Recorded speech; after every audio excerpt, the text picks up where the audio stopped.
चिंता चैनलों को इस बात की थी कि तेज प्रताप ने तिलक कितना बड़ा लगाया। महंगाई वैसे ही बढ़ती चली जा रही है, बेरोजगारी वैसे ही बढ़ी है। ये अपने आप को हर संस्था से ऊपर समझते हैं। भारतीय जनता पार्टी के लोग अपने इशारे पे चला रहे हैं। ये सदस्यता कम कर रहे हैं, जमीनों पे कब्जा ज्यादा कर रहे हैं। बहराइच जो कुछ हुआ है, सच्चाई ये है कि भारतीय जनता पार्टी ने जानबूझ करके दंगा कराया। और जीरो टॉलरेंस की अगर बात थी तो आखिरकार पर्याप्त पुलिस क्यों नहीं थी, पर्याप्त प्रशासन का इंतजाम क्यों नहीं था? अब भारतीय जनता पार्टी जिसको चाहे उसको गिरफ्तार कर ले, पत्रकार साथी भी गिरफ्तार हो जाते हैं। भारतीय जनता पार्टी किसी को भी न्याय नहीं दे सकती। ये सरकार जाने वाले लोगों की है, कहीं खाद नहीं। क्या सरकार का इंतजाम है कि किसानों को सही कीमत दे देंगे? क्या तैयारी है धान खरीदने की? सरकार को किसान के साथ अन्याय नहीं करना चाहिए। ये सबसे ज्यादा घटनाएं उत्तर प्रदेश में हो रही है। इस बार के जो उपचुनाव होने जा रहे हैं, वहां से समाजवादी पार्टी के प्रत्याशी सांसद रहे तेज प्रताप यादव ऐतिहासिक वोटों से जीत करके जाएंगे। मैं कहेल की जनता और मैनपुरी की जनता का बहुत धन्यवाद और आभार प्रकट करूंगा। यहाँ के लोगों ने समाजवादी पार्टी का, नेताजी का हमेशा साथ दिया है। किन्हीं भी कठिन परिस्थितियों में या राजनीतिक कोई फैसला हुआ होगा, यहाँ के लोगों ने समाजवादी पार्टी का हमेशा साथ दिया है। करहेल उपचुनाव में जो होने जा रहा है, ये वो विधानसभा है जहां की जनता समाजवादी पार्टी को हमेशा चुनती रही है। और इस बार के चुनाव में मैं कह सकता हूं कि पहले से ज्यादा समर्थन है। हर वर्ग के लोग साथ हैं, हर वर्ग के लोगों का सहयोग और समर्थन मिलेगा। परिणाम बहुत ऐतिहासिक होने वाला है करहेल विधानसभा। जहां तक भारतीय जनता पार्टी का सवाल है, Bharatiya Janata party by elections में किसको लड़ाएं, कैसे पीडीए का मुकाबला करें? पीडीए से घबराए हुए वो बैठे हुए हैं। पहले तो कभी कभी सुन भी लेते थे उनके मुंह से पीडीए, लेकिन इधर जो पीडीए की ताकत या पीडीए के लोग इकट्ठे हुए, एकजुट हुए हैं, अब पीडीए कहना भी वो भूल गए हैं। और इसलिए भूल गए हैं कि पिछले जितने भी फैसले उनके हुए हैं और पूरा कार्यकाल उठा करके देख लें, सबसे ज्यादा भेदभाव, सबसे ज्यादा अन्याय, सबसे ज्यादा भेदभाव का शिकार अगर कोई हुआ है तो ये पीडीए परिवार के लोग। मैं जानता हूं क्योंकि चैनल बहुत पेड होते हैं आजकल।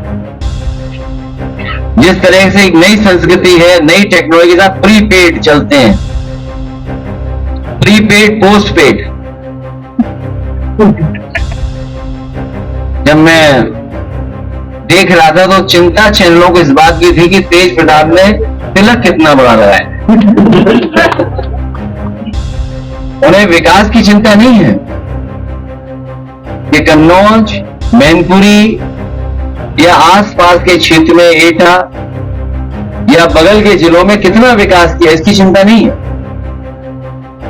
चिंता इस बात की भी होगी कि कौन कौन बैठा था कुर्सी पर, कौन कौन तस्वीर में है।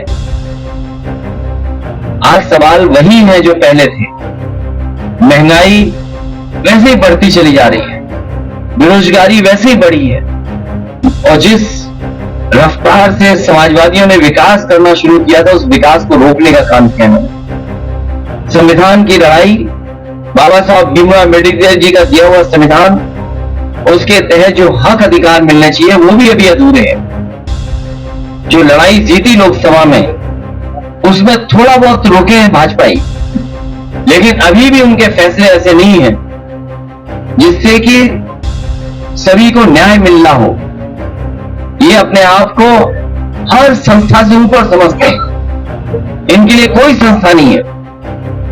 भारतीय जनता पार्टी के लोग अपने इशारे पे चला रहे हैं। ये सदस्यता कम कर रहे हैं, जमीनों पे कब्जा ज्यादा कर रहे हैं।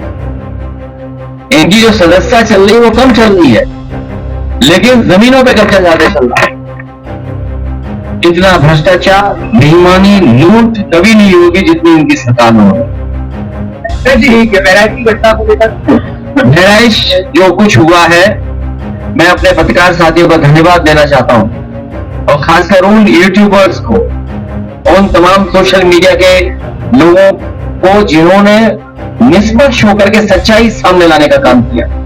और सच्चाई ये है कि भारतीय जनता पार्टी ने जानबूझ करके दंगा कराया, क्योंकि उनको पता है कि चुनाव आ गया है, किसी भी सवाल का जवाब जनता में नहीं दे सकते हैं, इसीलिए राजनीतिक लाभ लेने के लिए जानबूझ करके भारतीय जनता पार्टी ने दंगा कराया है।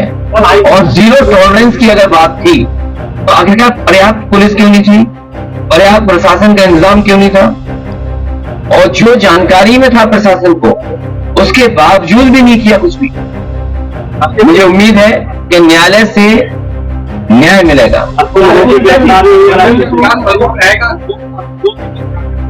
अब भारतीय जनता पार्टी जिसको चाहे उसको गिरफ्तार कर ले, पत्रकार साथी भी गिरफ्तार हो जाते हैं।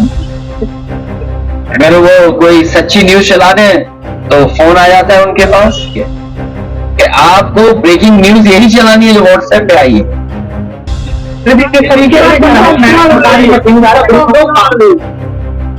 बहरहाल की जनता के सामने किसी तरह का दुरुपयोग नहीं चलेगा। सामने से दुरुपयोग दिखाई देगा, लेकिन वही अधिकारी कहेंगे अरे जीत तो आप ही रहे हो, हम समर्थन आपका ही कर रहे हैं।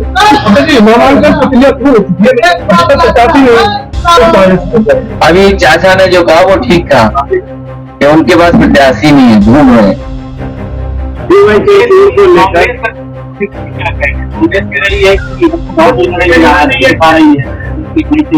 अभी नामांकन चल रहे, समय है, ये हम दो दलों की बात है, हम राशन का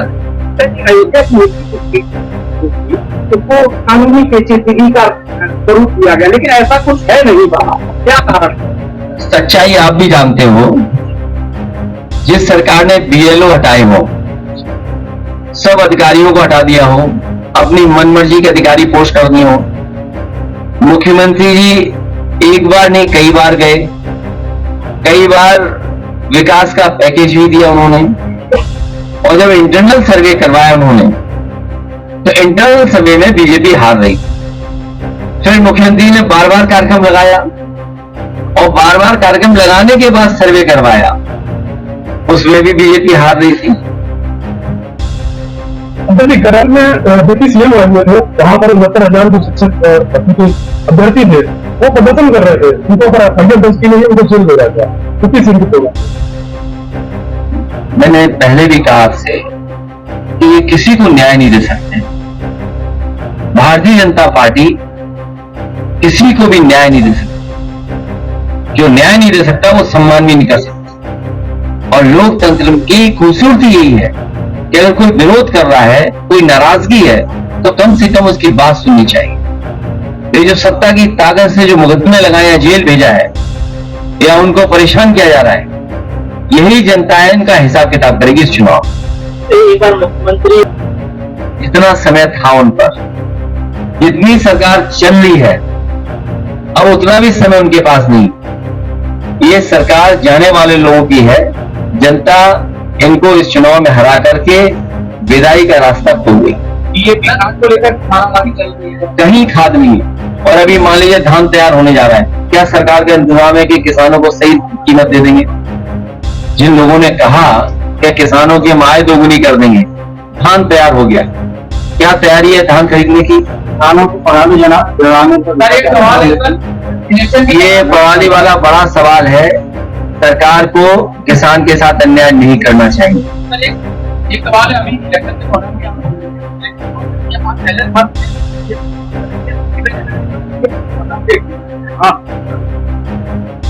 जिस तरह टेक्नोलॉजी आगे बढ़ रही है, और टेक्नोलॉजी से कई बार आपको सूचनाएं मिलती हैं कि टेक्नोलॉजी के माध्यम से घटना हुई। आज ही के अखबार में पढ़ा गया है और किसी अखबार में यह सूचना दी गई है कि सबसे ज्यादा घटनाएं जो आपके टेक्नोलॉजी के माध्यम से होती हैं, वो सबसे ज्यादा उत्तर प्रदेश में हो रही है। चाहे वो एटीएम से टेक्नोलॉजी के माध्यम से पैसा निकालना, किसी का कार्ड मिसयूज करना, इस तरह की घटनाएं सबसे ज्यादा हो रही हैं। और एआई आने के बाद बहुत सी चीजें बदल रही हैं।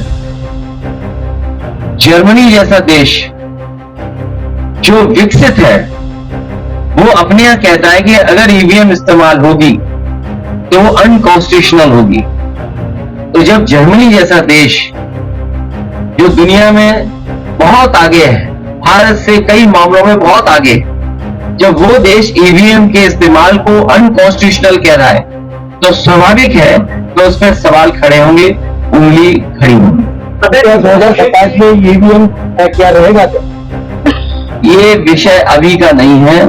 हमारी बात और समाजवादी का पक्ष में लोकसभा में भी कह चुका हूं, वो आप देख लीजिए मैंने क्या कहा।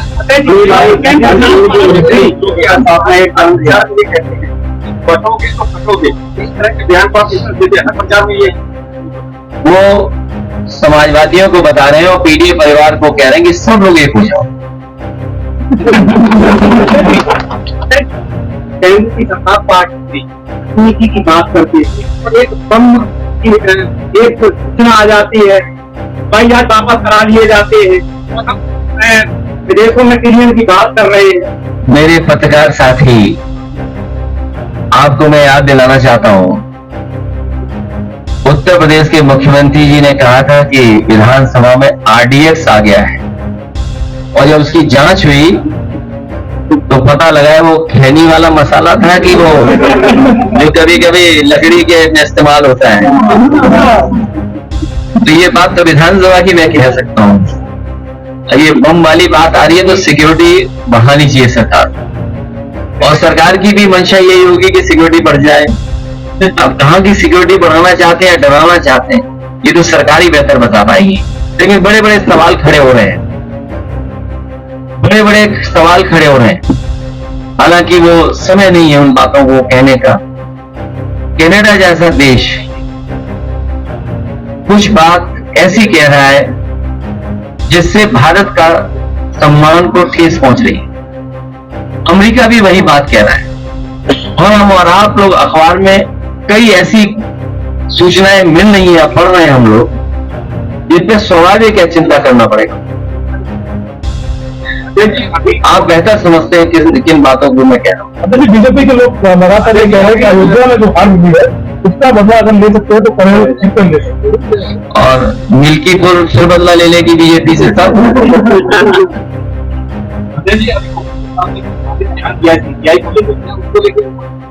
नहीं, मेरी जानकारी में नहीं है। सुप्रीम कोर्ट के सीआई साहब का सब सम्मान, और हम तो बहुत सम्मान करते हैं।